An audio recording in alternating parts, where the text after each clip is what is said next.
Comenzamos con la Revolución Industrial, que se dio entre 1760 y 1840, principalmente en Inglaterra. Lo siguiente es una lista de las características más importantes que se dieron en esta época. La aparición del periodo de la burguesía sobre la política y la economía, sustituyendo al poder absoluto de la nobleza. El surgimiento del proletariado. Se reemplazó el sistema económico rural a un industrial. El surgimiento del capitalismo. Y por último, las nuevas tecnologías para la producción de bienes. Al principio, la burguesía industrial aparece como un grupo de gente de niveles de renta altos, con propiedad de medios de producción. Esta estaba constituida por los obreros que trabajaban en las fábricas y vivían en las ciudades. La palabra proletario deriva de prole, es decir, la descendencia, los hijos. Comenzamos con la Revolución Industrial. Ahora nombraremos las causas de la Revolución Industrial. Los cambios de organización del espacio rural inglés provocaron un fenómeno conocido como revolución agrícola. Grandes extensiones de tierra se concentraron en pocos propietarios que cambiaron las técnicas de producción. Muchos campesinos perdieron las tierras donde trabajaban y se trasladaron hacia las ciudades en busca de trabajo, donde fueron empleados como obreros de las nuevas fábricas. Los cambios en las técnicas de producción agrícola mejoraron la alimentación de la población y produjeron un aumento demográfico. Esto provocó un aumento de la demanda de bienes manufacturados, especialmente los textiles. La migración masiva de campesinos hacia la gran ciudad fue conocido como éxodo rural. Estas son sus características. Las personas se mudan de sus hogares en pueblos o zonas rurales a las grandes ciudades que ofrecen más y mejores oportunidades. Los movimientos migratorios son la búsqueda de mejoras en su ambiente laboral, en la educación, seguridad o entre otros servicios. Ahora tenemos que preguntarnos, ¿cuáles son las causas del éxodo rural? Y ahora te diremos. Las principales causas son la escasez de falta de empleo en zonas rurales, de servicio como transporte, comercio, sanitario, educativo, etc. La superioridad urbana en cuanto a servicios como los anteriormente mencionados.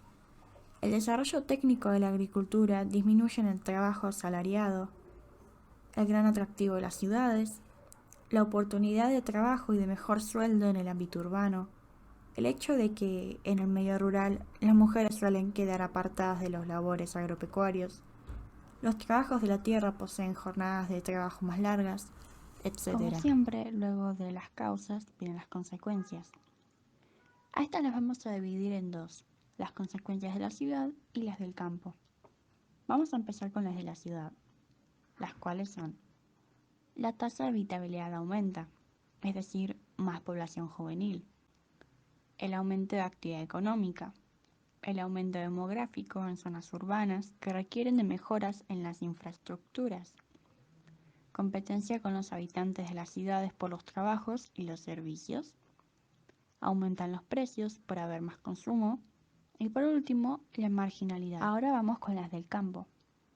Se disminuyó el desempleo y la miseria, el desarrollo de las técnicas en las actividades agropecuarias, disminuye la vitalidad de la población, aumenta el precio de los servicios por haber menos población y menos demanda, aumenta la población de adultos mayores y, por lo tanto, la disminución de mano de obra en las actividades. Ahora hablaremos de los cambios generados por la Revolución Industrial, los cuales son el uso de nuevos materiales y materias primas, como el hierro y acero, el uso de fuentes de energía, además del carbón, la gasolina, la electricidad y el vapor. Surgen los nuevos motores de combustión interna, la invención de nuevas máquinas que permitieron optimizar la producción con menos mano de obra humana, nueva organización de trabajo, desarrollo en las comunicaciones y el transporte, locomotora a vapor, automóvil, avión, telégrafo y radio. Incrementa en la aplicación de las ciencias de la industria. Desarrollo de movimientos en la clase trabajadora. Disminuyen los artesanos y surgen los operarios de máquinas. Nace el telégrafo innovación que permitió cortar las distancias en la comunicación. Ahora hablaremos sobre la Revolución Francesa. Esta provocó el derrotamiento del antiguo régimen absolutista francés y un gran cambio tanto político como social. Bien, ahora hablaremos de la sociedad francesa. Esta estaba dividida en 3 estados. Primero, la Iglesia, la cual estaba dirigida para la educación de ese entonces y no pagaba impuestos.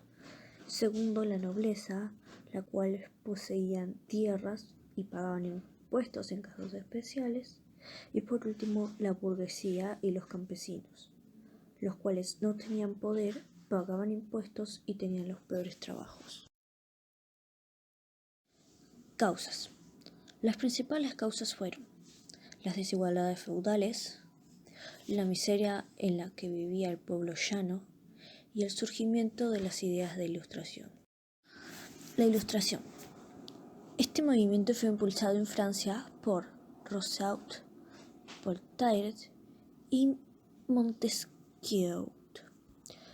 Ellos sostenían que un pueblo culto podría lograr el fin del antiguo régimen que en ese entonces los gobernaba. 1788. El Estado se declaró en bancarrota, generando así los Estados Generales. El 50% estaba por los primeros 2 estados, el 50% restante por el tercero.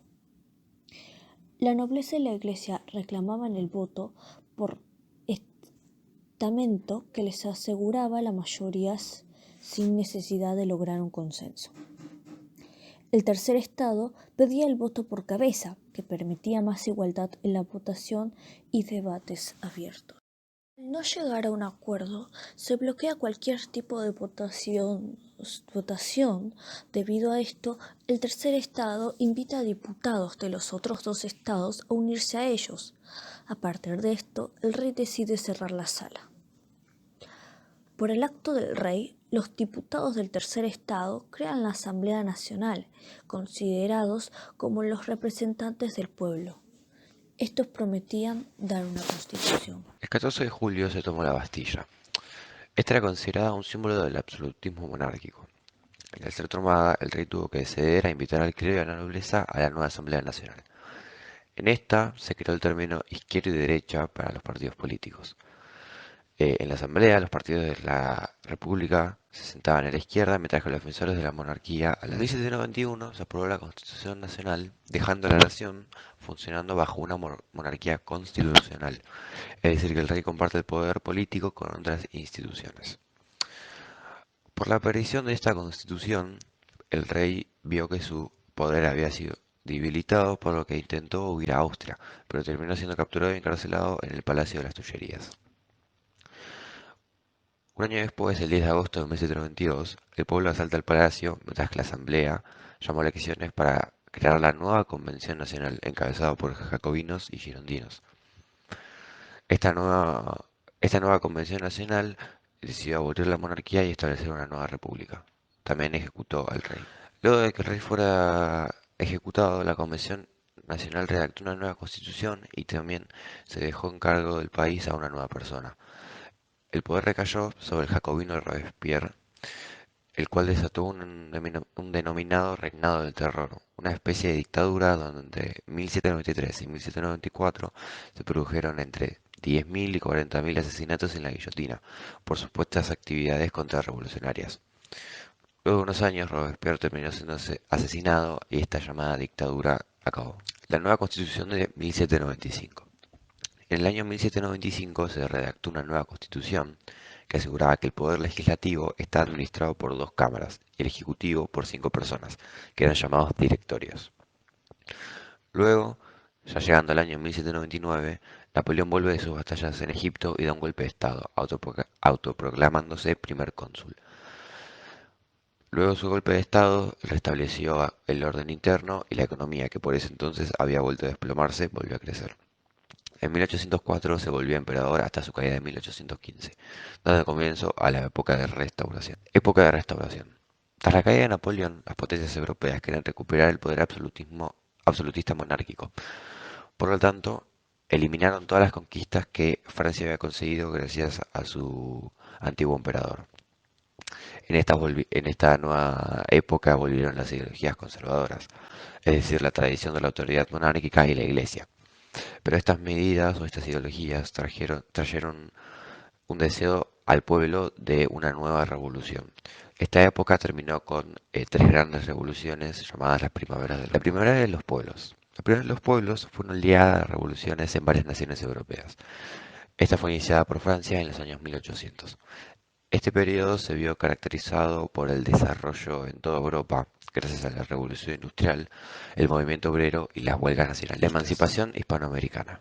La emancipación hispanoamericana fue una serie de hechos ocurridos en América que buscaba la independencia tanto política como social de los territorios americanos, formando así juntas de gobierno. Por ejemplo, una junta de gobierno famosa es la primera junta de gobierno argentina. Los tres grandes precedentes para la emancipación de América. Hubieron tres grandes precedentes para que en América ocurriera la llamada emancipación. Primero estuvo la revolución de los esclavos haitianos, después de la independencia de las 13 colonias norteamericanas, y también las reformas borbónicas, con la influencia de la Ilustración y el descontento de la comunidad criolla, fueron detonantes para la explosión revolucionaria. Argentina en los años 1806 a 1808. En el año 1806 ocurrieron las llamadas invasiones inglesas.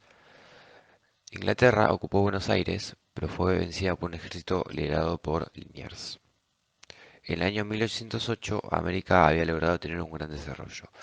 Sumado a esto, en España había una gran crisis porque Carlos IV y Fernando VII le habían entregado el país a Napoleón. Esto provocó la Guerra de Independencia Española, precipitando la emancipación hispanoamericana. América antes de la Revolución. América era gobernada por los Borbones. Los Borbones eran una especie de administración que concedían autonomía a los territorios que ellos gobernaban. Ellos se ocupaban de la colecta de la encomienda, su principal sustento económico. ¿En qué se avanzaba la encomienda? Bueno, los indios trabajaban en las tierras como mano de obra para conseguir recursos. Estos indios sufrían muchos abusos, por lo tanto se creó la legislación indiana, que abolía la esclavitud y regulaba la carga horaria de trabajo. Las independencias de los países americanos y sus regímenes de gobierno. La nación de Colombia se independizó del virreinato de la Nueva Granada e impuso el Congreso de Angostura. Perú se independizó del Virreinato del Perú, estableciendo el régimen de los departamentos. Paraguay se liberó del Virreinato del Río de la Plata, como Argentina, creando la Junta Superior de Gobierno. Y Chile se independizó de la Capitanía General Chilena y creó la Junta de Gobierno de Chile. La Revolución de Mayo. El 25 de mayo, el rey Hidalgo de Cisneros fue desplazado de su cargo y se reemplazó con la primera Junta de Gobierno, donde Cornelio Saavedra estaba al mando. También se inició el proceso del surgimiento estatal argentino, pero no se estableció una constitución nacional hasta 1816. Perspectiva de género. Rosa Guerra fue una educadora, periodista y escritora argentina. Fue una mujer pionera en el mundo de las letras argentinas. Fundó dos periódicos, La Camelia, dedicado a difundir las ideas de igualdad entre los sexos y la educación. Periódico religioso, poético y literario. Juana Zurduy es una de las mujeres destacadas en la historia independentista argentina por haber combatido contra el Imperio Español junto al caudillo salteño Martín Miguel de Güemes. En 1816, Güemes le otorgó el grado de teniente coronel en reconocimiento a su valentía y Manuela Pedraza. Durante la primera invasión inglesa, en 1806, ella luchó mano a mano con un soldado inglés y combatió encarnizadamente en las calles de Buenos Aires para reconquistar la ciudad que estaba a manos de los usurpadores ingleses.